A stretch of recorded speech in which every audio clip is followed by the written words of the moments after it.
नमस्कार, this is a Kumar physics classes. आज हम लोग लेक्चर नंबर 20 को देखने वाले हैं। लेक्चर नंबर 20 हमारा नया टॉपिक होगा जिसमें हम लोग इलेक्ट्रिक डायपोल के बारे में स्टडी करेंगे। जैसा कि आप जानते हैं लेक्चर नंबर 19 तक हमारा रिवीजन चल रहा था, हम लोग दोहरा रहे थे टॉपिक को। लॉकडाउन से पहले जब हमारी क्लास बंद हुई थी उस समय हम लोग का टॉपिक क्लास में इलेक्ट्रिक डायपोल ही चल रहा था। तो आज हम लोग वहीं से टॉपिक स्टार्ट कर रहे हैं जहां से हमारी टॉपिक बंद हुई थी, जहां से हमारी क्लास बंद हुई थी। लेक्चर नंबर 19 तक मैंने आपको रिवीजन करवाया। आज से हमारा रिवीजन नहीं होगा, आज से जो चीजें हम लोग करेंगे वो हमारी नई चीजें होगी।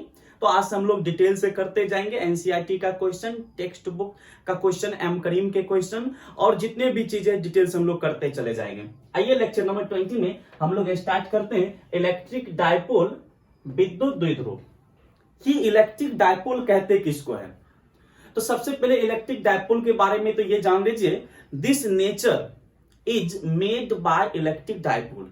ये पूरी प्रकृति जो है इलेक्ट्रिक डायपोल से ही लगभग बनी हुई है। जहां देखिएगा आपको इलेक्ट्रिक डायपोल नजर आएगा। तो इलेक्ट्रिक डायपोल कहते किसको? पहले सिंपल भाषा में समझते हैं, उसके बाद देखेंगे हमारे प्रकृति में इलेक्ट्रिक डायपोल कहां कहां है। हम लोग रोज इलेक्ट्रिक डायपोल को खाते पीते हैं। तो सुनिए, इलेक्ट्रिक डायपोल किसको कहते हैं? इलेक्ट्रिक डायपोल के लिए इलेक्ट्रिक डायपोल विद्युत द्विध्रुव। इलेक्ट्रिक डायपोल के लिए बेसिकली आप दो शर्त को याद रखिए। शर्त 3 होते हैं लेकिन बेसिकली मुख्य रूप से आप दो कंडीशन याद रखिए। हमने क्या किया, आपको एक चार्ज दिया, ये देखिए 1 नैनो कूलम, 1 नैनो कूलम हमने यहां चार्ज रखा। अब इससे कुछ दूरी पर, बहुत ही कम दूरी पर, डी दूरी पर, बहुत कम कहने का मतलब मान लीजिए कि यहां पर ये 1 पिकोमीटर है, यानी बहुत ही कम दूरी है। 1 पिकोमीटर की दूरी पर हमने एक दूसरा चार्ज रखा, ये +1 नैनो कूलम है और ये -1 नैनो कूलम है।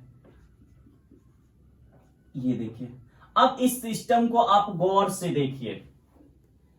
ये सिस्टम जो आपको दिख रहा है इसमें क्या क्या चीजें, क्या क्या फीचर्स नजर आ रही है आपको, क्या क्या विशेषताएं नजर आ रही है। सबसे पहली विशेषताएं कि एक चार्ज प्लस है, दूसरा चार्ज माइनस है, यानी विजातीय बिंदु आवेश है दोनों। ये प्लस है और ये माइनस है, दोनों विजातीय बिंदु आवेश है। दूसरा फीचर क्या नजर आ रहा है? दूसरा फीचर नजर आ रहा है एक का परिमाण 1 नैनो कूलम है तो दूसरे का परिमाण भी 1 ही नैनो कूलम है। दूसरी विशेषता है। इसकी तीसरी विशेषताएं क्या है? तीसरी विशेषताएं है कि इन दोनों चार्ज ए और बी के बीच की जो दूरी है, पॉइंट ए और बी के बीच की दूरी, यानी 1 नैनो कूलम और -1 नैनो कूलम के बीच की जो दूरी है वो बहुत ही कम है। फिर से सुनिए, इस चार्ज में जो अभी मैंने सिस्टम दिया मैं मिटाकर बताता हूं फिर से आपको।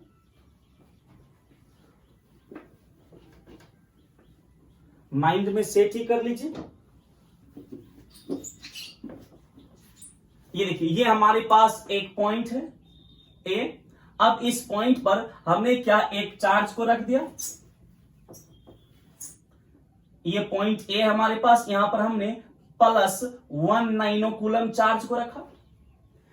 इससे बहुत ही अल्प दूरी पर, मान लीजिए ना ये दूरी 1 नैनोमीटर है, 1 नैनोमीटर की दूरी पर एक पॉइंट बी है, यहां पर हमने -1 कूलम नैनो चार्ज को रखा, -1 नैनो कूलम चार्ज को रखा। अब गौर से देखिए यहां पर क्या क्या फीचर्स है, क्या क्या विशेषताएं इस पूरे सिस्टम का। तो आंसर है, सबसे पहली विशेषता है कि ये पॉजिटिव है और ये चार्ज नेगेटिव है। ये देखिए, ये पहली विशेषता है। दूसरी विशेषता, एक चार्ज का परिमाण 1 नैनो कूलम है, दूसरे भी कितना है, 1 नैनो कूलम का है। चार्ज का परिमाण बराबर है और ये विजातीय है। विजातीय कहने का मतलब एक प्लस तो दूसरा माइनस है। और तीसरी विशेषता क्या है कि इसके बीच की जो दूरी है वो बहुत अल्प है, बहुत छोटी है। इस तीनों कंडीशन को जो सिस्टम फॉलो करेगा वो सिस्टम इलेक्ट्रिक डायपोल कहलाएगा। This AB system is electric dipole. इस एबी को हम विद्युत द्विध्रुव कहेंगे। फिर से विद्युत द्विध्रुव के लिए क्या कंडीशन है सुनिए, चार्ज विजातीय होना चाहिए, यानी एक प्लस तो दूसरा माइनस होना चाहिए। दूसरा क्या कंडीशन है, दोनों चार्ज का परिमाण बराबर होना चाहिए। एक माइक्रोकूलम है तो दूसरा भी 1 माइक्रोकूलम होना चाहिए। और तीसरा शर्त के दोनों के बीच की दूरी क्या होनी चाहिए, बहुत कम होनी चाहिए। तो वो जो सिस्टम बनेगा उस सिस्टम को हम क्या बोलेंगे, इलेक्ट्रिक डायपोल बोलेंगे। अब आपके दिमाग में आएगा कि सर दूरी थोड़ा ज्यादा ले लेंगे तो नहीं होगा। देखिए दूरी ज्यादा लीजिएगा, मान लीजिए कि यहां पर हमने +1 नैनो कूलम रखा हुआ है ए पर। अब हम लोग दूरी बहुत ज्यादा ले लेते हैं। दूरी मान लीजिए हमने 1.1 मीटर हमने दूरी ले लिया, 1 मीटर। अब यहां पर हम -1 नैनो कूलम चार्ज को रख रहे हैं। अब कहिएगा सर ये इलेक्ट्रिक डायपोल है कि नहीं। आंसर ये हमारा इलेक्ट्रिक डायपोल नहीं होगा। इसलिए नहीं होगा क्योंकि देखिए कंडीशन फुलफिल हो रहा है, एक प्लस है तो दूसरा माइनस है। ओके, तो ये विजातीय आवेश है, ठीक है। इलेक्ट्रिक डायपोल के लिए विजातीय आवेश चाहिए। एक नैनो कूलम है तो दूसरा भी 1 नैनो कूलम है, ठीक है। परिमाण बराबर है, लेकिन दोनों के बीच की दूरी बहुत अधिक है।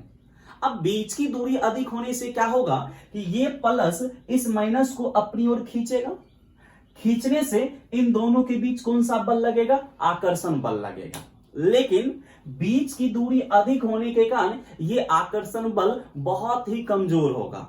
और बहुत कमजोर होने के कारण जब हम इस माइनस को यहां से उठाएंगे, इस -1 नैनो कूलम को यहां से उठाएंगे, तो ये अकेले यहां से उठकर हमारे साथ चला जाएगा और ये +1 नैनो कूलम यहीं पर आ जाएगा। देखिए सिस्टम नहीं बन रहा है। सिस्टम बनने का मतलब जैसे मान लीजिए कि हम अपने पैर को यहां से 2 मीटर दूर ले जाएंगे तो ये हाथ भी क्या होगा, उसके साथ 2 मीटर दूर जाएगा। क्यों? क्योंकि ये हाथ हमारे शरीर से क्या है, अटैच्ड है, कनेक्टेड है। इसलिए हाथ को इस शरीर का हम सिस्टम का हिस्सा मानेंगे, इस पूरे को हम सिस्टम बोलेंगे। लेकिन यहां पर देखिए ये ए भी हमारा सिस्टम नहीं है। क्यों? क्योंकि हम यदि बी को यहां से उठाकर ले जाते हैं तो ए वहीं रह जाएगा। यदि हम +1 नैनो कूलम को यहां से उठाकर ले जाएंगे तो -1 नैनो कूलम यहीं रह जाएगा। ये सिस्टम नहीं बन रहा है। और सिस्टम नहीं बनेगा यानी निकाय नहीं बनेगा, एक परिवार नहीं बनेगा दोनों आवेश का, तो ये इलेक्ट्रिक डायपोल नहीं होगा। लेकिन मान लीजिए हमने क्या किया, इस दोनों आवेश के बीच की दूरी बहुत कम कर दिया। ये देखिए +1 नैनो कूलम पॉइंट ए, और ये हमारा हो गया बहुत ही कम कर दिया, 1 माइक्रोमीटर कर दिया। अब ये -1 नैनो कूलम पॉइंट बी पर। अब जरा गौर से देखिए, इलेक्ट्रिक डायपोल के लिए कितने शर्त, 2 शर्त। सबसे पहले कि चार्ज विजातीय होना चाहिए, तो एक प्लस है तो दूसरा माइनस है, ठीक है। चार्ज का परिमाण बराबर होना चाहिए, एक नैनो कूलम है तो दूसरा भी 1 नैनो कूलम है, ठीक है। तीसरा शर्त क्या होना चाहिए, दूरी कम होनी चाहिए। ये देखिए अब इसके बीच +1 नैनो कूलम और -1 नैनो कूलम के बीच की दूरी 1 माइक्रोमीटर है, यानी 1 मीटर का 10 लाखवां हिस्सा हो गया दूरी, बहुत ही कम दूरी होगी। अब दूरी बहुत कम होने के कारण इस प्लस और माइनस के बीच जो कूलम के नियम के अनुसार आकर्षण बल लग रहा है, वो आकर्षण बल बहुत मजबूत हो जाता है, बहुत प्रबल हो जाता है। इतना ज्यादा यानी प्लस इस माइनस को काफी तेजी से आकर्षित करता है और ये माइनस भी इस प्लस को काफी तेजी से आकर्षित करके रखता है। अब आकर्षण बल यानी खींचने वाला बल बहुत अधिक हो गया, इसीलिए जब हम इस -1 नैनो कूलम को यहां से उठाएंगे तो ये +1 नैनो कूलम भी उसके साथ चला जाता है, या +1 नैनो कूलम को यहां से उठाएंगे तो -1 नैनो कूलम भी क्या होता है, उसके साथ चला जाता है। क्यों? क्योंकि अभी इन दोनों के बीच आकर्षण बल बहुत अधिक लग रहा है दूरी कम होने से। और यहां पर क्या था, दूरी अधिक था, आकर्षण बल कम था, इसलिए आप इसको यहां -1 नैनो कूलम को यहां से उठाए तो ये अकेले गया, +1 नैनो कूलम इसके साथ नहीं आया, तो ये सिस्टम नहीं था। लेकिन यहां पर क्या बन गया है, ये +1 +1 नैनो कूलम और -1 नैनो कूलम, ये एक परिवार का हिस्सा बन गया। ए भी एक सिस्टम बन गया हमारा। क्यों? क्योंकि जब भी -1 नैनो कूलम को कहीं ले जाएंगे तो +1 नैनो कूलम उसके साथ जाएगा। तो इस सिस्टम को, ये जो ए बी नीचे दिख रहा है, इस सिस्टम को हम इलेक्ट्रिक डायपोल कहते हैं। यानी जब समान परिमाण के विजातीय बिंदु आवेश को अल्प दूरी पर रखा जाता है तो आवेशों के इस निकाय को, यानी आवेशों के इस सिस्टम को हम क्या बोलेंगे? इलेक्ट्रिक डायपोल बोलेंगे। फिर से मान लीजिए आपको बताना है कि ये इलेक्ट्रिक डायपोल होगा या नहीं। +1 माइक्रोकूलम, ये बीच की दूरी बहुत कम है, और यहां पर ये +1 माइक्रोकूलम। बताइए ये इलेक्ट्रिक डायपोल है या नहीं? आंसर है तो कंडीशन देख लेते हैं, इलेक्ट्रिक डायपोल की कंडीशन को पूरा करता है नहीं। इलेक्ट्रिक डायपोल का पहला कंडीशन, आवेश का परिमाण बराबर होना चाहिए। तो देखिए ये 1 माइक्रोकूलम, ये भी 1 माइक्रोकूलम, पहला कंडीशन पास।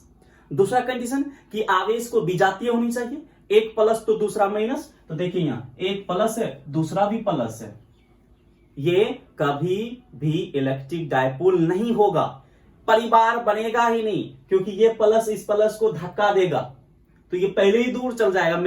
हम लोग को दूर ले जाने से पहले ही ये दूर चला जाएगा। तो यहां पर सिस्टम नहीं बनेगा, यहां पर एक प्लस और एक माइनस नहीं है, दोनों सजातीय चार्ज है, इसलिए ये इलेक्ट्रिक डायपोल नहीं होगा।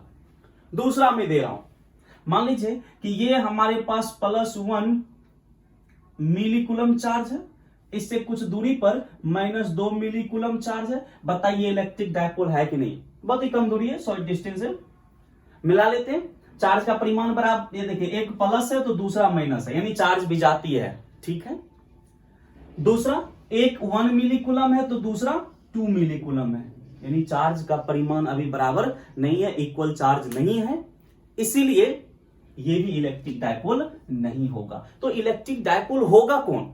आंसर है जिसका परिमाण बराबर हो और वो विजातीय हो और वो अल्प दूरी पर हो, तब जाकर वो क्या होगा? इलेक्ट्रिक डायपोल होगा। जैसे मान लीजिए +1 पिकोकूलम और यहां से कुछ दूरी पर एक चार्ज है -1 पिकोकूलम, बहुत ही कम दूरी पर। देखिए ये इलेक्ट्रिक डायपोल होगा। Yes, now this is an electric dipole. Why? Because it follows the all the condition for electric dipole. ये देखिए एक प्लस है तो दूसरा माइनस, एक पिकोकूलम है तो दूसरा भी 1 पिकोकूलम है, और दूरी तो मैंने बोला बहुत शॉर्ट है, बहुत ही कम दूरी है, ये हमारा इलेक्ट्रिक डायपोल हो जाएगा। तो इलेक्ट्रिक डायपोल का परिभाषा क्या होगा? तो यहीं से बनाइए, जब समान परिमाण के, समान परिमाण कहने का मतलब एक पिकोकूलम तो दूसरा भी 1 पिकोकूलम, एक 2 पिकोकूलम तो दूसरा भी 2 पिकोकूलम, जब समान परिमाण के विजातीय बिंदु आवेश को, विजातीय कहने का मतलब एक प्लस तो दूसरा माइनस,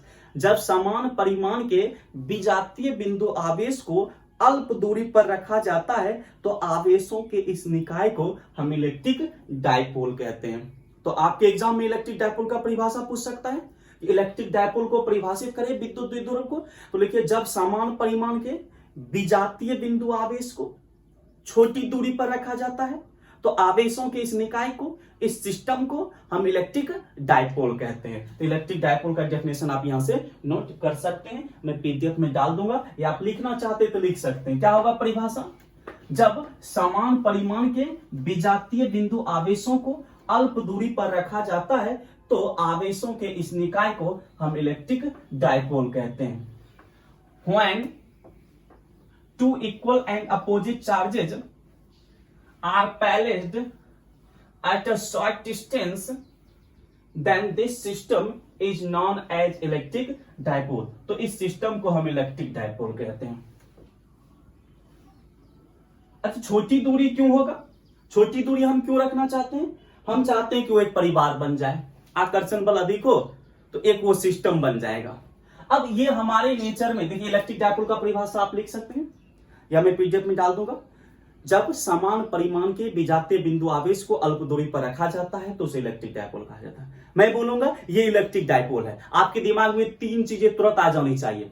पहला कि चार्ज का परिमाण बराबर होगा, यानी चार्ज बराबर होंगे, विजातीय होगा यानी एक प्लस तो दूसरा माइनस होगा, और दोनों के बीच की दूरी बहुत ही शॉर्ट होगी, अल्प होगी। अब ये हमारे नेचर में इलेक्ट्रिक डायपोल पाए कहां जाते हैं, यानी इलेक्ट्रिक डायपोल का एग्जांपल हम लोग क्या क्या ले सकते हैं। तो देखिए हमारे नेचर में बहुत सारे ऐसे अणु हैं जो एक इलेक्ट्रिक डायपोल के रूप में रहता है, जैसे सोडियम क्लोराइड NaCl, साधारण नमक। जब सोडियम का एटम क्लोरीन के एटम के साथ रिएक्शन करता है, सोडियम के पास पॉजिटिव चार्ज, क्लोरीन के पास नेगेटिव चार्ज। जब सोडियम का एटम क्लोरीन के एटम से रिएक्शन करता है तो देखिए सोडियम और क्लोरीन एक दूसरे के इतने नजदीक चले जाते हैं कि सोडियम की बहुत नजदीक आ जाएगा, ये sodium and this is chlorine, overlap नहीं करेगा, दोनों का ऑर्बिट एक दूसरे में नहीं जाएगा। ये देखिए सोडियम हैज, मैं यहां पर लिखता हूं सोडियम एंड क्लोरीन, सोडियम के पास पॉजिटिव और क्लोरीन के पास नेगेटिव। ये देखें अब ये जो बीच की दूरी है, ये दूरी बहुत ही कम हो जाती है, इतना कम दूरी हो जाती रिएक्शन करते समय, इतना कम हो जाती है कि आप इस क्लोरीन को यहां से उठाओ, सोडियम भी उसके साथ चला जाएगा। क्यों? क्योंकि बीच की दूरी कम होने के कारण इस प्लस माइनस में आकर्षण बल अधिक हो गया। आकर्षण बल अधिक होने के कारण ये एक दूसरे को मजबूती से पकड़ता है, आकर्षित करता है। यदि आप सोडियम को उठाकर ले जाओ तो क्लोरीन उसके साथ जाएगा, क्लोरीन को उठाकर ले जाओ तो सोडियम उसके साथ जाएगा। तो ये पूरा सिस्टम हमारा क्या बन जाता है, सोडियम क्लोराइड बन जाता है, साधारण नमक बन जाता है। बताइए ये जो साधारण नमक है ये इलेक्ट्रिक डायपोल का काम करता है कि नहीं? आंसर करता है। कैसे? देखिए ये एक प्लस तो दूसरा माइनस, और दोनों के बीच की दूरी क्या बहुत ही शॉर्ट है, तो ये किसका काम करेगा? इलेक्ट्रिक डायपोल का काम करेगा। तो याद रखिएगा NaCl जो हमारा मॉलिक्यूल होता है ये इलेक्ट्रिक डायपोल का काम करता है। ये इलेक्ट्रिक डायपोल NaCl आपके एग्जाम में पूछे एक इलेक्ट्रिक डायपोल का उदाहरण दे तो उसमें एक आप लिख सकते हैं NaCl इलेक्ट्रिक डायपोल है। दूसरा इलेक्ट्रिक डायपोल आप देखिए H2O, ये देखिए H2O जिसको आप लोग जल कहते हैं, ये जल भी हमारा इलेक्ट्रिक डायपोल है। कैसे है? जल की आप संरचना बनाइए, जल की संरचना आपको पता है कुछ इस तरह से होते हैं, केमिस्ट्री वाले सर आपको पढ़ाए होंगे। ये देखिए ये जल की संरचना हो गया, और ये लगभग एंगल कितना होता है 104.5 डिग्री करके, जो भी हो केमिस्ट्री वाले सर आपको पढ़ाए होंगे। ये इसके बीच का ये जो एंगल है ये 104.5 ऐसे करके होता है।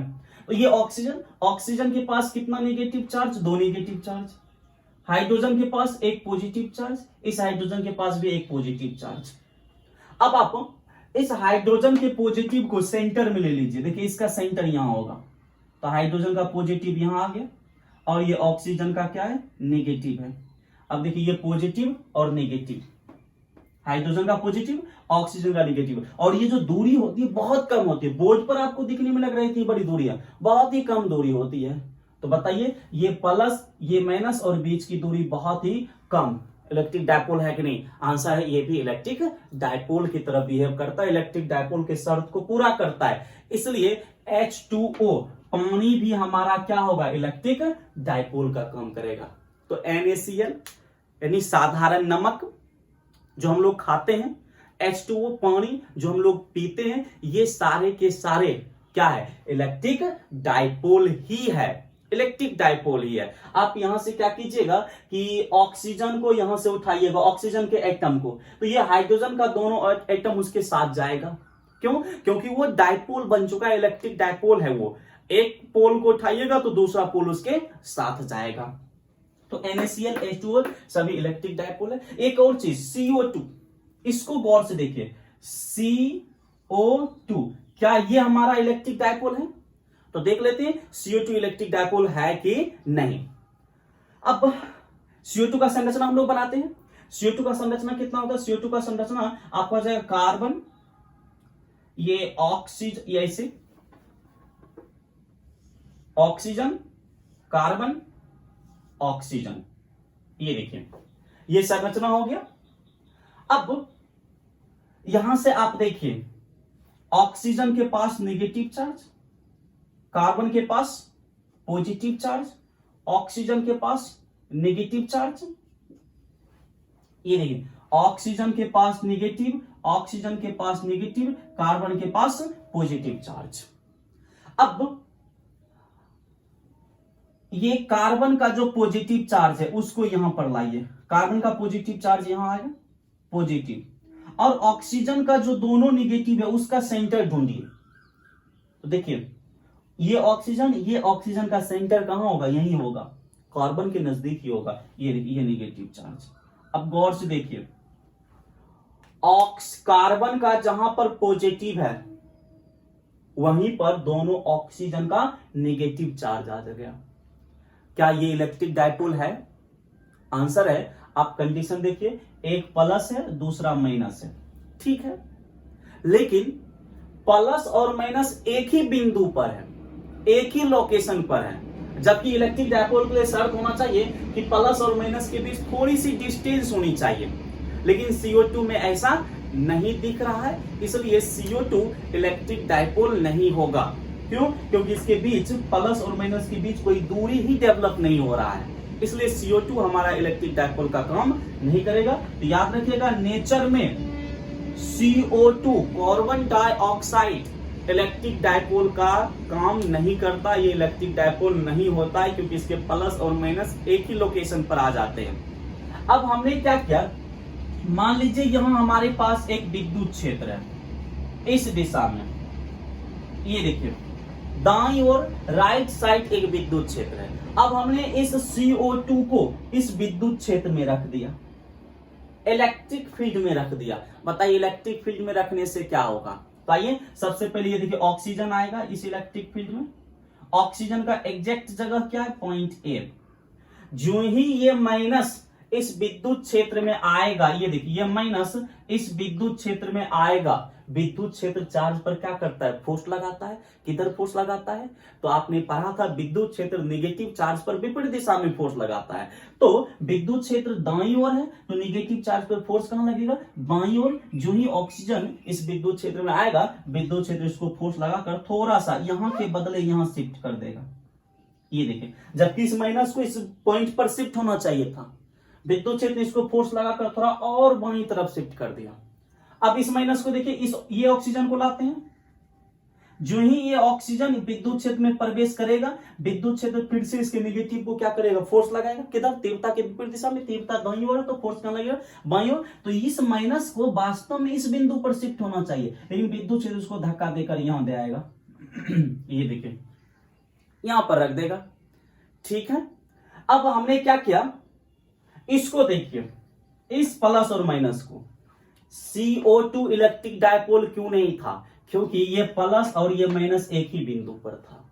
अब जब ये कार्बन यहां पर आएगा, देखिए वास्तव में ये पॉइंट हमारा है, जब ये प्लस और माइनस इस पॉइंट पर आएगा, देखिए प्लस भी आया और माइनस भी इस पॉइंट पर आया। अब आप ध्यान से देखिए, पॉजिटिव चार्ज, कार्बन का पॉजिटिव चार्ज जो ही विद्युत क्षेत्र में आएगा, विद्युत क्षेत्र क्या करेगा, इस पर फोर्स लगाएगा। किधर फोर्स लगाएगा? आंसर, पॉजिटिव चार्ज पर फोर्स किधर लगता है, तीव्रता की दिशा में। तो ये पॉजिटिव चार्ज कार्बन का क्या होगा, तीव्रता की दिशा में इधर विस्थापित हो जाएगा, ठीक है। तो पॉजिटिव चार्ज देखिए तीव्रता की दिशा में विस्थापित हो गया। नेगेटिव चार्ज पर भी क्या करेगा, इलेक्ट्रिक फील्ड फोर्स लगाएगा।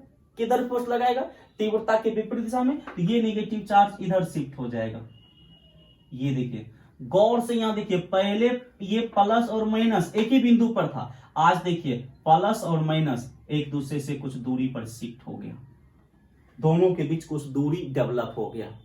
और ये काम किसने किया, विद्युत क्षेत्र ने किया। अब ये एक इलेक्ट्रिक डायपोल हो गया। तो CO2 भी इलेक्ट्रिक डायपोल की तरह काम कर सकता है, लेकिन तब जब उसको बाहरी विद्युत क्षेत्र में हम लोग रखेंगे।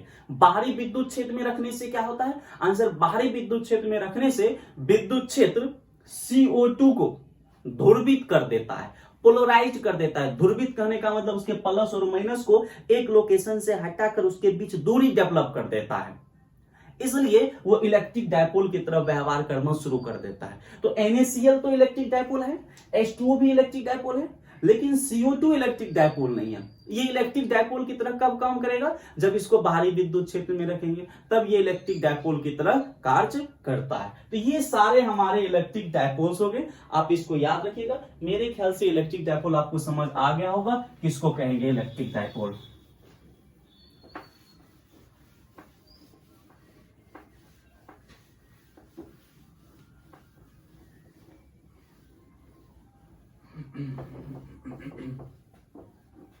ओके, इलेक्ट्रिक डायपोल जब समान परिमाण के विजातीय बिंदु आवेशों को अल्प दूरी पर रखा जाता है तो आवेशों की इस निकाय को हम इलेक्ट्रिक डायपोल कहते हैं। पीडीएफ इसका मिल जाएगा। अब इलेक्ट्रिक डायपोल से रिलेटेड कुछ टर्म को हम लोग देखते हैं, लेकिन उससे पहले इलेक्ट्रिक डायपोल का मैं फिगर बना देता हूं। ये देखिए, ये plus Q charge point A पर है और यहां से डी दूरी पर एक पॉइंट बी है, यहां पर माइनस क्यू चार्ज। देखिए इलेक्ट्रिक डायपोल है कि नहीं है, क्योंकि आवेश क्यू क्यू प्लस माइनस और बीच की दूरी डी बहुत छोटी है। बस बोर्ड पर लिखने के लिए हम लोग पढ़ने के लिए थोड़ा दूर ज्यादा रखेंगे, अदरवाइज ये दूरी बहुत छोटी होगी। This is our electric dipole. Electric dipole विद्युत द्विध्रुव। अब विद्युत द्विध्रुव से रिलेटेड कुछ शब्द को हम लोग पढ़ते हैं, कुछ टर्मिनोलॉजी शब्दावली को पढ़ते हैं। जैसे विद्युत द्विध्रुव अक्ष किसको कहेंगे, विद्युत द्विध्रुव केंद्र किसको कहेंगे। तो आइए पहला हम लोग पढ़ते हैं विद्युत द्विध्रुव, विद्युत द्विध्रुव अक्ष, इलेक्ट्रिक डायपोल एक्सिस, विद्युत द्विध्रुव अक्ष, इलेक्ट्रिक डायपोल एक्सिस। दूसरा हम लोग पढ़ेंगे विद्युत द्विध्रुव केंद्र, विद्युत द्विध्रुव केंद्र, इलेक्ट्रिक डायपोल सेंटर, विद्युत द्विध्रुव केंद्र, इलेक्ट्रिक डायपोल सेंटर किसको कहेंगे। सुनिए, देखिए ये आपके एग्जाम में पूछेगा नहीं, हाँ आगे की टॉपिक को पढ़ने के लिए इसको समझना जरूरी है। ये मान लीजिए एक पॉजिटिव चार्ज है ए पर और इससे कुछ दूरी पर यहां पर एक नेगेटिव चार्ज है। हमें पढ़ना विद्युत द्विध्रुव अक्ष। तो विद्युत द्विध्रुव में ये देखिए ए बी, ये विद्युत द्विध्रुव है कि नहीं है, क्योंकि प्लस क्यू माइनस क्यू ये विद्युत द्विध्रुव है। विद्युत द्विध्रुव में आवेशों को मिलाने वाली, ये देखिए आवेशों को मिलाने वाली ये सरल रेखा है। तो विद्युत द्विध्रुव में आवेशों को मिलाने वाली सरल रेखा को हम विद्युत द्विध्रुव का अक्ष कहते हैं। ये डायपोल एक्सिस हो जाएगा, डायपोल एक्सिस। तो डायपोल एक्सिस का क्या मतलब कि इलेक्ट्रिक डायपोल में जो प्लस और माइनस चार्ज होगा उसको मिलाने वाली जो सरल रेखा होगी उसी सरल रेखा को हम डायपोल एक्सिस कहेंगे। तो ये हमारा डायपोल एक्सिस हो गया। अब दूसरा विद्युत द्विध्रुव केंद्र, तो देखिए ये ए है, ये बी है और इसका ये मध्य बिंदु है ये ओ। तो इलेक्ट्रिक डायपोल के मध्य बिंदु को हम इलेक्ट्रिक डायपोल का सेंटर कहते हैं। This is electric dipole centre और डायपोल सेंटर। ये देखिए, तो ये बड़ा ही इजी है, कोई खास नहीं है, इसमें हमें समय ज्यादा नहीं लेना है। विद्युत द्विध्रुव अक्ष, विद्युत द्विध्रुव में आवेशों को मिलाने वाली सरल रेखा को विद्युत द्विध्रुव अक्ष कहा जाता है। विद्युत द्विध्रुव केंद्र, विद्युत द्विध्रुव के मध्य बिंदु को विद्युत द्विध्रुव का केंद्र कहा जाता है, सेंटर कहा जाता है। तो टोटली पहला हम क्या पढ़े कि जब समान परिमाण के विजातीय बिंदु आवेश को अल्प दूरी पर रखा जाता है तो आवेशों की इस निकाय को इलेक्ट्रिक डायपोल कहते हैं। NaCl, H2O ये सारे इलेक्ट्रिक डायपोल के एग्जाम्पल हैं। फिर इलेक्ट्रिक डायपोल एक्सिस आपने देखा, इलेक्ट्रिक डायपोल में आवेशों को मिलाने वाली सरल रेखा को विद्युत द्विध्रुव अक्ष कहा जाता है। विद्युत द्विध्रुव के मध्य बिंदु को विद्युत द्विध्रुव केंद्र कहा जाता है। ये सारी चीजें आप याद रखिएगा। तो इलेक्ट्रिक डायपोल एक सिस्टम है। कैसा सिस्टम? जिसमें एक प्लस क्यू और एक माइनस क्यू एक दूसरे से बहुत ही कम दूरी पर रहेगा। किसका सिस्टम है ये? मॉलिक्यूल का सिस्टम है। जैसे NaCl क्या है? मॉलिक्यूल है। H2O क्या है? मॉलिक्यूल है। तो ये मॉलिक्यूल का सिस्टम है जिसमें समान परिमाण के विजातीय बिंदु आवेश एक दूसरे से अल्प दूरी पर बंधा हुआ रहता है। तो ये एक प्रकार का सिस्टम हो गया इलेक्ट्रिक डायपोल। ओके, अब इलेक्ट्रिक डाइपोल सिस्टम है, लेकिन फिजिक्स में हम हमेशा किसको ढूंढते हैं? फिजिक्स में हम हमेशा भौतिक राशि की तलाश में रहते हैं। जैसे जनरेटर हमारा सिस्टम हो गया, लेकिन जनरेटर से रिलेटेड भौतिक राशि क्या है? आंसर जनरेटर से रिलेटेड भौतिक राशि है ईएमएफ, विद्युत वाहक बल, उसको हम कैलकुलेट करते हैं। उसी तरह इलेक्ट्रिक डाइपोल हमारा सिस्टम हो गया, लेकिन इलेक्ट्रिक डाइपोल से रिलेटेड भौतिक राशि क्या होगी? तो सुनिए, इलेक्ट्रिक डाइपोल से रिलेटेड भौतिक राशि क्या होगी?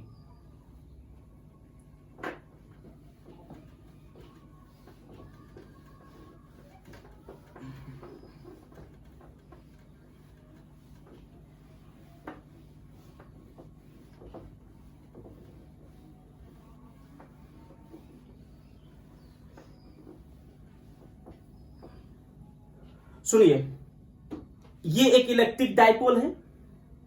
आपके दिमाग में बहुत सारी चीजें आ जानी चाहिए, प्लस क्यू, माइनस क्यू, छोटी दूर। ये एक इलेक्ट्रिक डाइपोल है। अब इस इलेक्ट्रिक डाइपोल को हमने क्या किया? एक विद्युत क्षेत्र में फेंक दिया। विद्युत क्षेत्र में, ये देखिए, ये हमारे पास एक विद्युत क्षेत्र है यहां पर, और एक इलेक्ट्रिक डाइपोल को हमने इसमें फेंक दिया, प्लस क्यू माइनस क्यू। जो है इलेक्ट्रिक डाइपोल को हम इस विद्युत क्षेत्र में फेंकते हैं, तो ये इलेक्ट्रिक डाइपोल क्या करता है? इस विद्युत क्षेत्र में रोटेट करना शुरू कर देता है। ऐसे ये रोटेट करना शुरू करता है, चलता नहीं है। देखिए, ये हुआ चलना और ये हुआ रोटेट करना। ये रोटेट करना शुरू कर देता है, घूमना शुरू कर देता है। ठीक है, ये पहला इलेक्ट्रिक डाइपोल था। एक और इलेक्ट्रिक डाइपोल हमने फेंक दिया, प्लस क्यू माइनस क्यू। दूसरा इलेक्ट्रिक डाइपोल हमने फेंका, ये और तेजी से, ये पहले वाले से तेजी से रोटेट कर रहा है। ऐसे हमने तीसरा इलेक्ट्रिक डाइपोल इस विद्युत क्षेत्र में फेंक दिया, ये सबसे ज्यादा तेजी से रोटेट कर रहा है, वाइब्रेट कर रहा है ऐसे करके। इसका क्या मतलब? इसका मतलब ये अलग अलग इलेक्ट्रिक डाइपोल की जो रोटेट करने की ताकत है वो अलग अलग है। तो हम लोग बोलेंगे, देखिए फिर से सुनिए, पहले इलेक्ट्रिक डाइपोल को जब हमने विद्युत क्षेत्र में रखा, ये रोटेट करना शुरू किया। दूसरे को रखा, वो तेजी से रोटेट कर रहा है, घूम रहा है। तीसरे को रखा, वो सबसे तेजी से घूम रहा है। हम बोलेंगे तीसरे इलेक्ट्रिक डाइपोल की ताकत सबसे अधिक है। जो इलेक्ट्रिक डाइपोल विद्युत क्षेत्र में रखने पर ज्यादा तेजी से रोटेट करेगा, हम बोलेंगे उसकी ताकत उतनी ही अधिक है। तो तीसरे की ताकत सबसे अधिक होगी, उससे कम ताकत दूसरे का, और सबसे कम ताकत पहले का हो जाएगा। क्यों रोटेट करता है इसको हम लोग पढ़ने वाले हैं, इससे बाद वाला लेक्चर में हम लोग देखेंगे। टॉर्क के कारण, इस पर टॉर्क लगता है विद्युत क्षेत्र के द्वारा, टॉर्क कितना लग रहा है, ये सारी चीजें हम लोग देखेंगे। लेकिन बहरहाल अभी क्या देखना है कि जो इलेक्ट्रिक डाइपोल विद्युत क्षेत्र में रखने पर जितना तेजी से रोटेट करेगा, उसकी ताकत उतना ही अधिक होगी। तो विद्युत द्विध्रुव की यदि ताकत पता करना है तो किससे पता करेंगे? उससे रोटेशन से पता करेंगे। अब विद्युत द्विध्रुव की जो ये ताकत है, कौन सी ताकत? घूमने की ताकत, रोटेट करने की ताकत। इसको हम फिजिक्स में एक नया नाम दे देते हैं, और इसी को हम कहते हैं विद्युत द्विध्रुव आघूर्ण। फिर से सुनिए, कौन से इलेक्ट्रिक डाइपोल कितना रोटेट करेगा?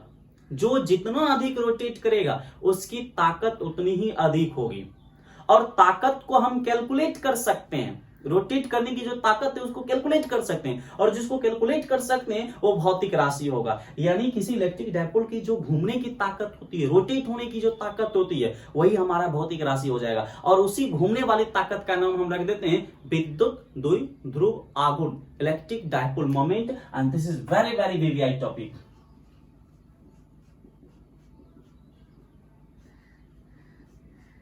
इलेक्ट्रिक डाइपोल मोमेंट, विद्युत द्विध्रुव आघूर्ण, विद्युत द्विध्रुव आघूर्ण।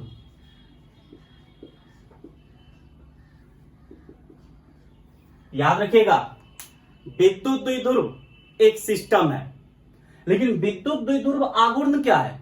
उस सिस्टम की एक भौतिक राशि है। कैसी भौतिक राशि? रोटेट करने वाली जो ताकत होती है, कौन इलेक्ट्रिक डायपोल कितना तेजी से रोटेट करेगा, वो जो रोटेशन वाली ताकत होती है उसी ताकत का नाम हमने क्या रखा है, इलेक्ट्रिक डायपोल मोमेंट, विद्युत द्विध्रुव आघूर्ण।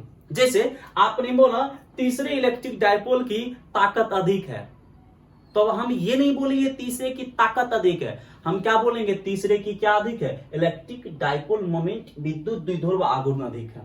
कहने का मतलब जो इलेक्ट्रिक डायपोल जितना तेजी से रोटेट करेगा उसकी क्या अधिक होगी, इलेक्ट्रिक डायपोल मोमेंट अधिक होगी, उसकी ताकत अधिक होगी।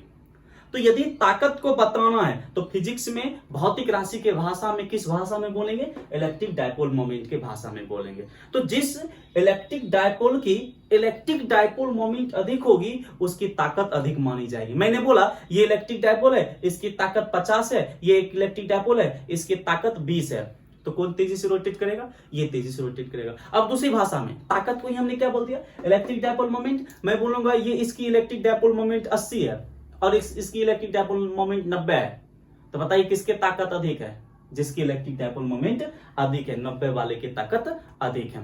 ओके, तो विद्युत द्विध्रुव आघूर्ण होगा किसका, विद्युत द्विध्रुव का होगा। किसकी अधिक होगी विद्युत द्विध्रुव आघूर्ण, जो तेजी से रोटेट करेगा। अब सवाल ये पैदा होता है तेजी से कौन रोटेट करेगा, यानी ताकत हम कैलकुलेट करेंगे कैसे किसी इलेक्ट्रिक डायपोल का। तो आइए किसी इलेक्ट्रिक डायपोल का ताकत हम कैसे कैलकुलेट करेंगे, कहने का मतलब किसी इलेक्ट्रिक डायपोल का विद्युत द्विध्रुव आघूर्ण का फॉर्मूला क्या होना चाहिए, विद्युत द्विध्रुव आघूर्ण निकालेंगे कैसे। तो सुनिए, सबसे पहले तो आप ये सुन लीजिए, किसी विद्युत द्विध्रुव का जो विद्युत द्विध्रुव आघूर्ण होता है ये एक सदिश राशि होता है, वेक्टर क्वांटिटी होगा और इसकी दिशा नेगेटिव चार्ज से पॉजिटिव चार्ज की ओर होगी। लेकिन होगी कितनी, सुनिए, ये हमारे पास एक मान लीजिए इलेक्ट्रिक डायपोल है +2 नैनो कूलम और इससे कुछ -2 नैनो कूलम ले लीजिए, -2 नैनो कूलम पॉइंट ए पर और ये पॉइंट बी पर है +2 नैनो कूलम और दोनों के बीच की दूरी बहुत कम है, दोनों के बीच की दूरी आप मान लीजिए ना ये 10⁻⁻9 मीटर है। ये देखिए, अब आपको पूछा जाए इस ये इलेक्ट्रिक डायपोल है कि नहीं है, इसमें कोई शक नहीं है। अब पूछा जाए ये इलेक्ट्रिक डायपोल की इलेक्ट्रिक डायपोल मोमेंट ज्ञात कीजिए। तो सबसे पहले इलेक्ट्रिक डायपोल मोमेंट यानी विद्युत द्विध्रुव आघूर्ण को हम P से सूचित करते हैं, P से।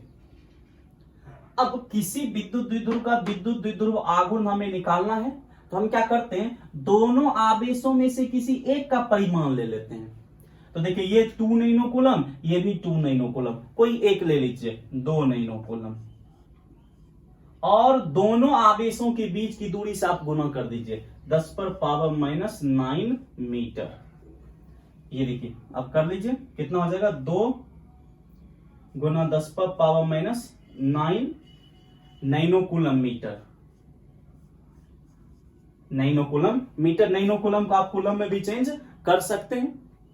तो ये देखिए ये हमारा क्या हो गया, विद्युत द्विध्रुव आघूर्ण हो गया। तो सिंपली किसी भी विद्युत द्विध्रुव का एक सिंपल वे में समझिए, तो नैनो कूलम माइक्रो कूलम में थोड़ा टफ लग रहा है, एक सिंपल वे में समझ लीजिए। ये मान लीजिए ये 5 कूलम +5 कूलम, इससे बहुत कम दूरी पर 1 मीटर मान लीजिए, देखिए 1 मीटर दूरी होगा नहीं और 5 कूलम चार्ज भी जनरली हम नहीं लेते, बस ऐसे में एग्जांपल दे रहा हूं बस समझने के लिए। -5 कूलम। अब इसका इलेक्ट्रिक डायपोल मोमेंट हमें निकालना है, विद्युत द्विध्रुव आघूर्ण P निकालना है। क्या करेंगे, दोनों आवेशों में से किसी एक का परिमाण, तो ये 5 कूलम ये भी 5 कूलम, दोनों में से किसी एक का परिमाण ले लीजिए 5 कूलम और दोनों के बीच की दूरी 1 मीटर। तो देखिए कितना हो जाएगा 5 कूलम मीटर। तो इस इलेक्ट्रिक डायपोल का इलेक्ट्रिक डायपोल मोमेंट कितना हो जाएगा, 5 कूलम मीटर हो जाएगा। कहने का मतलब इलेक्ट्रिक डायपोल में जो दो चार्ज होगा दोनों में से किसी एक का परिमाण ले लीजिए, प्लस माइनस नहीं देखना है, दोनों में से किसी एक का परिमाण ले लीजिए और दोनों के बीच की दूरी से गुना कर दीजिए, वही क्या हो जाएगा, विद्युत द्विध्रुव आघूर्ण हो जाएगा। तो आपके एग्जाम में पूछे विद्युत द्विध्रुव आघूर्ण किसे कहते हैं, तो क्या लिखेंगे, लिखेंगे किसी विद्युत द्विध्रुव का विद्युत द्विध्रुव आघूर्ण एक सदिश राशि होता है जिसका परिमाण दोनों आवेशों में से किसी एक के परिमाण तथा आवेशों के बीच की दूरी के गुणनफल के बराबर होता है। और इसकी दिशा किधर होगी, ये देखिए इसकी दिशा हमेशा नेगेटिव से पॉजिटिव इधर हो जाएगी, ये पी की दिशा हो जाएगी नेगेटिव टू पॉजिटिव। ये हमारा इलेक्ट्रिक डाइपोल मोमेंट हो गया। फिर से सुनिए, किसी विद्युत द्विध्रुव का विद्युत द्विध्रुव आघूर्ण हम कैसे कैलकुलेट करते हैं। तो मैंने बताया कि दोनों आवेश में से किसी एक का परिमाण ले लीजिए और दोनों आवेशों के बीच की दूरी को आप क्या कर दीजिए, मल्टीप्लाई कर दीजिए। जैसे मान लीजिए हमारे पास यहां पर एक माइनस क्यू चार्ज है पॉइंट ए पर, और इससे कुछ दूरी पर पॉइंट बी है डी दूरी मान लीजिए, यहां पर प्लस क्यू चार्ज है। अब इसका पी निकालना है, पी विद्युत द्विध्रुव आघूर्ण। तो विद्युत द्विध्रुव आघूर्ण बराबर क्या होगा, दोनों आवेश में से किसी एक का परिमाण यानी क्यू ले लीजिए और दोनों आवेश के बीच की दूरी डी, क्यू इंटू डी, और इसकी दिशा किधर होगी, माइनस से प्लस की ओर। ये देखिए नेगेटिव टू पॉजिटिव। ये हमारा क्या हो गया, विद्युत द्विध्रुव आघूर्ण, electric dipole moment this is. या इसका परिमाण केवल ले लीजिए, P बराबर क्या हो जाएगा, Q into T, P equal to Q into D. तो जब भी हमें इलेक्ट्रिक डाइपोल मोमेंट निकालना होगा तो हम दोनों आवेश में किसी एक का परिमाण लेकर दोनों के बीच की दूरी से क्या कर देंगे, मल्टीप्लाई कर देंगे।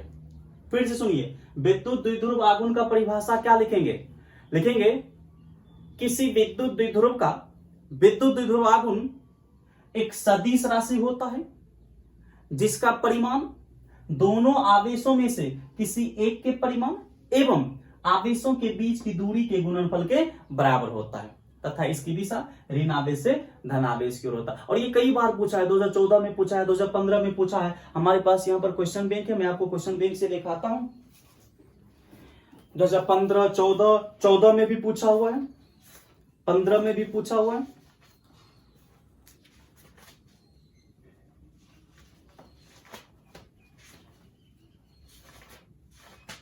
ये देखिए 15 में क्वेश्चन पूछा हुआ है कि विद्युत द्विध्रुव आघूर्ण को परिभाषित करें, तो यहां में परिभाषित कर देना है।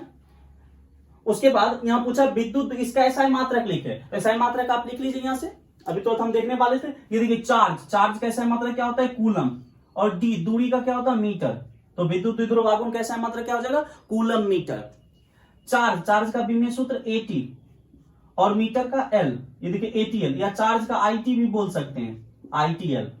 तो विद्युत द्विध्रुव आघूर्ण का एसआई मात्रक कूलम मीटर हो जाएगा, विमीय सूत्र ATL या ITL हो जाएगा। तो यहां से विद्युत द्विध्रुव आघूर्ण की सभी चीजें क्लियर है। तो याद रखिएगा, विद्युत द्विध्रुव आघूर्ण हमें कैलकुलेट करना हो तो हम दोनों आवेश में से किसी एक का परिमाण ले लेंगे और दोनों के बीच की दूरी से हम क्या कर देंगे, इसको मल्टीप्लाई कर देंगे। और यहां से नोमिकल भी पूछता है, 2015 में ही बिहार बोर्ड ने एक और नोमिकल पूछा था। ये देखिए, ये 2015 का क्वेश्चन था कि विद्युत द्विध्रुव आघूर्ण को परिभाषित करें एसआई मात्रक लेके। 2015 में ही एक क्वेश्चन पूछा है, न्यूमेरिकल क्वेश्चन, और ये पहला न्यूमेरिकल क्वेश्चन पूछा है। देखिए क्या पूछा है, कहता है एक विद्युत द्विध्रुव दो विपरीत आवेशों से बना है।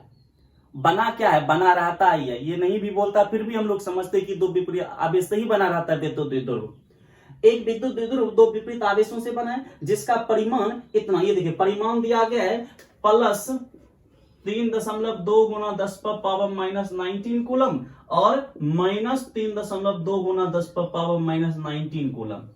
कहता है और उनके बीच की दूरी, बीच की जो दूरी है डी 2.4 गुना 10 पर पावर माइनस 10 मीटर। ये देखिए ये क्यू दे दिया और ये क्यू दे दिया। जरा देखिए, एक इलेक्ट्रिक डाइपोल दे दिया, बीच की दूरी दे दिया। कहता है विद्युत द्विध्रुव आघूर्ण क्या है, विद्युत द्विध्रुव आघूर्ण ज्ञात करें। तो विद्युत द्विध्रुव आघूर्ण P बराबर क्या होता है, Q इंटू डी। Q दोनों आवेशों में से किसी एक का परिमाण, तो दोनों में से कोई एक ले लीजिए, 3.2 गुना 10 पर पावर माइनस 19, और डी दूरी कितना है, 2.4 गुना 10 पर पावर माइनस 10 मीटर। अब कर लीजिए, ये देखिए 24 दोनों कितना हो जाएगा, 48 कैरी 4 और 24 दिया 72 4 76 और minus 19 minus 10 minus 29 coulomb metre. देखिए 7 दशमलव, ये हम 2 अंक के बाद दशमलव हो जाएगा यहाँ। ये 7.68 गुना 10⁻⁻29 कूलम मीटर। ऑप्शन नंबर आपको यहाँ है ये बी, 7.68 गुना 10⁻⁻29 कूलम मीटर। तो इस तरह से बड़ा इजियर है, दोनों आवेश में से किसी एक का परिमाण ले लीजिए और दोनों के बीच की दूरी से मल्टीप्लाई कर दीजिए, वो आपका विद्युत द्विध्रुव आघूर्ण दे देगा निकाल कर। तो ये विद्युत द्विध्रुव आघूर्ण का न्यूमेरिकल और करेंगे हम लोग। अभी तो हम लोग का अब सब रिवीजन तो समाप्त हो गया, अब हम लोग कंटिन्यू क्लास कर रहे हैं नए थ्योरी का, तो हम लोग न्यूमेरिकल्स भी बनाते चले जाएंगे। तो मेरे ख्याल से इलेक्ट्रिक डायपोल आपको इलेक्ट्रिक डायपोल मोमेंट और क्लियर हो गया होगा, Q इंटू डी। अब इसको दूसरी भाषा में भी लिख लेते हैं। ये देखिए, हम लोग जनरली ये फॉर्मूला जल्दी यूज नहीं करेंगे। ये हमारे पास एक फिर से नेगेटिव चार्ज पॉइंट ए पर और इससे कुछ दूरी पर पॉइंट बी पर एक पॉजिटिव चार्ज है। और ये देखिए, अभी मैंने बताया ये इलेक्ट्रिक डायपोल का केंद्र है जिसको डायपोल सेंटर बोलेंगे। अब ये सेंटर है, तो सेंटर से दोनों ओर की दूरी हमेशा क्या होती है, बराबर होती है। यदि ओ से ए की दूरी स्मॉल ए है तो ओ से बी की दूरी भी कितना होगा, स्मॉल ए ही होगा। अब यहां पर हमें विद्युत द्विध्रुव आघूर्ण निकालनी है P, तो P बराबर क्या होता है, दोनों आवेशों में से किसी एक का परिमाण Q गुना आवेशों के बीच की दूरी।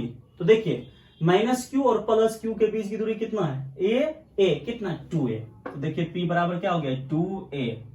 तो इसको सही से लिख दीजिए, इसलिए P बराबर 2aq। ये फॉर्मूला हम ज्यादा से ज्यादा याद रखेंगे, P बराबर 2aq, जहां a क्या है, इलेक्ट्रिक डायपोल के केंद्र से किसी एक आवेश के बीच की दूरी है, और 2 से उसको मल्टीप्लाई कर देते हैं तो दोनों आवेशों के बीच की दूरी आ जाता है हमारा, और वही हम लेते हैं। तो ये देखिए, ये फॉर्मूला और ये फॉर्मूला दोनों एक ही है। यहाँ पर T दोनों आवेशों के बीच की पूरी दूरी है, यहाँ पर A सेंटर से किसी एक आवेश के बीच की दूरी है, यहां से यहां, और 2 से मल्टीप्लाई कर देंगे तो यहां से यहां भी आ जाएगा, टोटल दूरी आ जाएगा हमारा। तो हम लोग ये फॉर्मूला ज्यादा यूज करेंगे, P बराबर 2aq यूज करेंगे। इसका सदिश रूप आप कैसे लिखिएगा, तीर लगा दीजिए, 2q और a पर तीर लगा दीजिए, ये वेक्टर फॉर्म हो गया। तो विद्युत द्विध्रुव आघूर्ण का आप फॉर्मूला क्या याद रखिए, 2aq या P बराबर Q D, ये इलेक्ट्रिक डायपोल मोमेंट हो गया। अब नंबर फर्स्ट हम लोग लिखेंगे कि विद्युत द्विध्रुव आघूर्ण एक सदिश राशि है, सदिश राशि है। दूसरा क्या लिखेंगे, इसका ऐसा मात्रक, देखिए चार्ज का कूलम और दूरी का मीटर, तो इसका ऐसा मात्रक कूलम मीटर होगा। तीसरा इसका विमेय सूत्र कूलम का IT और मीटर का L, या कूलम का AT और मीटर का L, तो इसका विमेय सूत्र ITL या ATL होता है। ये हमारा विद्युत द्विध्रुव आघूर्ण था। मैं फाइनली बोल देता हूं, विद्युत द्विध्रुव किसको कहेंगे, जब समान परिमाण के विजातीय बिंदु आवेशों को अल्प दूरी पर रखा जाता है तो आवेशों के इस निकाय को विद्युत द्विध्रुव कहा जाता है। विद्युत द्विध्रुव अक्ष किसको कहते हैं, विद्युत द्विध्रुव में आवेशों को मिलाने वाली सरल रेखा को विद्युत द्विध्रुव का अक्ष कहा जाता है। विद्युत द्विध्रुव केंद्र किसको कहते हैं, विद्युत द्विध्रुव के मध्य बिंदु को विद्युत द्विध्रुव का केंद्र कहा जाता है। विद्युत द्विध्रुव आघूर्ण किसको कहते हैं, किसी विद्युत द्विध्रुव का विद्युत द्विध्रुव आघूर्ण एक सदिश राशि होता है जिसका परिमाण दोनों आवेशों में से किसी एक का परिमाण तथा आवेशों के बीच की दूरी के गुणनफल के बराबर होता है एवं इसकी दिशा ऋण आवेश से धन आवेश की ओर होता है। P बराबर Q इंटू D या P बराबर 2aq, यह एक सदिश राशि होगा, इसका ऐसा मतलब कूलम मीटर होगा, इसका विमेय सूत्र IT या ITL या ATL होगा। यह हमारा इलेक्ट्रिक डायपोल मोमेंट था। अब आगे की क्लास से हम लोग देखेंगे कि जब इलेक्ट्रिक डायपोल को हम विद्युत क्षेत्र में रखते हैं तो वो घूमना क्यों शुरू करता है, वो रोटेट क्यों करता है, सीधा ऐसे क्यों नहीं चलता है, ट्रांसलेटरी मोशन क्यों नहीं करता है, वो रोटेशनल मोशन करता है। ये सारी चीजें हम लोग पढ़ते चले जाएंगे। आज की क्लास में इतना ही। Thanks all.